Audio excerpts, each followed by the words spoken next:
হাসনাবাদের বরুণহাটে ইছামতি নদী বাঁধে ধস, এলাকা প্লাবিত হওয়ার আশঙ্কা, দ্রুত চলছে মেরামতির কাজ। হাসনাবাদের বরুণহাট পূর্ব রাজবংশীপাড়া এলাকায় নদীর বাঁধে ধস। আমপান ইয়াসের স্মৃতি উস্কে ফের আরও এক মে মাসেই বাংলায় আছড়ে পড়তে চলেছে ঘূর্ণিঝড় রেমাল। রেমালের প্রভাবে আজ সকাল থেকেই ঝোড়ো হাওয়া বইছে দক্ষিণবঙ্গের বিভিন্ন এলাকা সহ নদী কূলবর্তী এলাকাগুলিতে। বাঁধের অবস্থা ভীষণ বাজে অবস্থা এবং বিপজ্জনক অবস্থায় বাঁধটা আছে বলতে ওই জায়গায় বাঁধটা বসে গেছে এবং জলস্তর পরপর বেড়েই চলেছে। ইরিগেশন ডিপার্টমেন্টের লোক এমার্জেন্সি সব কাজ করছে এবং এখন পাইলিং হচ্ছে এবং বস্তা দিয়ে এটাকে ঘাট করার চেষ্টা করা হচ্ছে।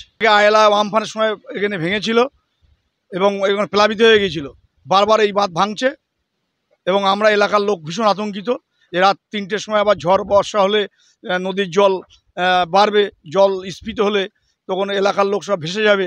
আমরা খুব আতঙ্কের মধ্যে দিয়ে আছি। নদীটার নাম ইছামতি, দক্ষিণ বরুণহাট পূর্ব রাজবংশীপাড়া মায়ের কালী মন্দিরের পাশে।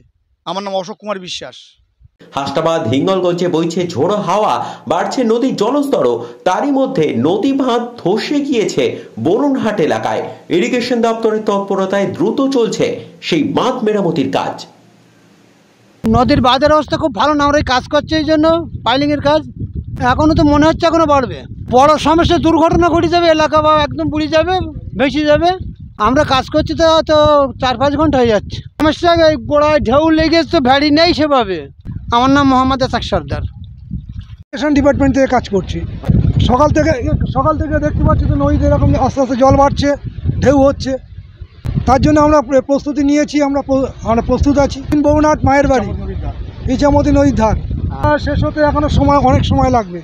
অনেক জায়গায় আমাদের কাজ হচ্ছে। হাসনাবাদ লস্করনগরে কাজ হচ্ছে, এখানে কাজ হচ্ছে, আরও অনেক জায়গায় কাজ হচ্ছে। রবীন শীল, আমি ইরিগেশন ডিপার্টমেন্টে।